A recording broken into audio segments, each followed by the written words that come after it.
Jai Shri Krishna. This video is for Olympiad 2025. Om Shri Paramatmane Namaha. Shrimad Bhagavad Gita अथ षोडशोऽध्यायः. श्रीभगवानुवाच अभयं सत्त्वसंशुद्धिर्ज्ञानयोगव्यवस्थितिः दानन्दमश्च यज्ञश्च स्वाध्यायस्तप आर्जवम् अहिंसा सत्यमक्रोधस्त्यागशान्तिरपैशुनं दयाभूतेष्वलोलुप्त्वं मार्दवं ह्रीरचापलं तेजः क्षमा धृतिः शौचम् अद्रोहो नातिमानिता भवन्ति सम्पदं दैवीम् अभिजातस्य भारत दम्भो दर्पोऽभिमानश्च क्रोधः पारुष्यमेव च अज्ञानं चाभिजातस्य पार्थसम्पदमासुरीं दैवी सम्पद्विमोक्षाय निबन्धायासुरीमता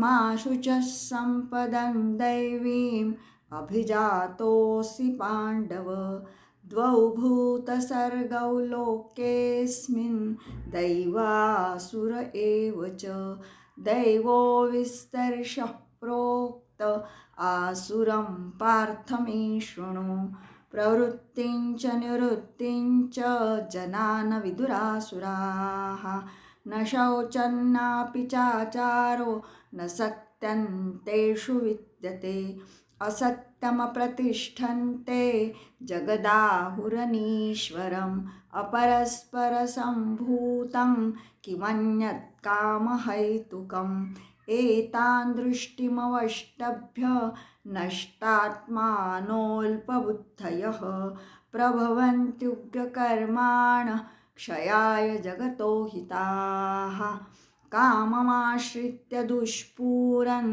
दम्भमानमदान्विताः मोहाद् गृहीत्वा सद्ग्राहान् प्रवर्तन्ते शुचिव्रताः चिन्तामपरिमेयञ्च प्रलयान्तामुपाश्रिताः कामोपभोगपरमा एतावदिति निश्चिताः आशापाशशतैर्बद्धाः कामक्रोधपरायणाः ईहन्ते कामभोगार्थम् अन्यायेनार्थसञ्चयान् इदमद्य मया लब्धम् इमं प्राप्स्ये मनोरथम् इदमस्तीदमपि मे भविष्यति पुनर्धनम् असौ मया हतः शत्रुर्हनिष्ये चापरानपि ईश्वरोऽहमहं भोगी सिद्धोऽहं बलवान् सुखी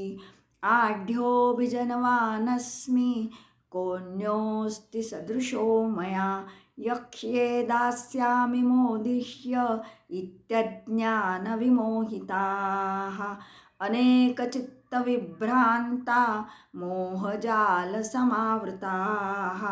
प्रसक्ताः कामभोगेषु पतन्ति नरकेषु च आत्मसम्भावितास्तब्धा धनमानमदान्विताः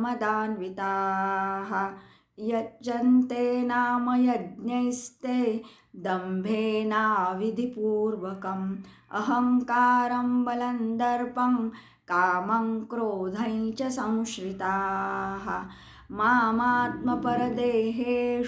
प्रद्विषन्तोऽभ्यसूयकाः तानहं द्विषतः क्रूरान् संसारेषु नराधमान् क्षिपाम्यजस्रमशुभान् आसुरीष्वेव योनिषु आसुरीं योनिमापन्ना मूढा जन्मनि जन्मनि मामप्राप्यैव कौन्तेय ततो यान्त्यधमां गतिं त्रिविधं नरकस्येदन्द्वारन्नाशनमात्मनः कामः क्रोधः तथा लोभः तस्मादेतत्त्रयं त्यजेत् एतैर्विमुक्तः कौन्तेय तमोद्वारैस्त्रिभिर्नरः आचरत्यात्मनः श्रेयः ततो याति परां गतिं। यः शास्त्रविधिमुत्सृज्य वर्तते कामकारतः न स सिद्धिमवाप्नोति न सुखं न परां गतिं।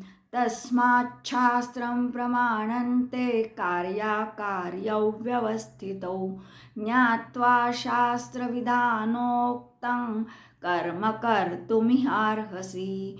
ॐ तत्सदिति श्रीमद्भगवद्गीतासु उपनिषत्सु ब्रह्मविद्यायै योगशास्त्रे श्रीकृष्णार्जुनसंवादे दैवासुरसम्पद्विभागयोगो नाम षोडशोऽध्यायः। ॐ श्रीकृष्णार्पणमस्तु।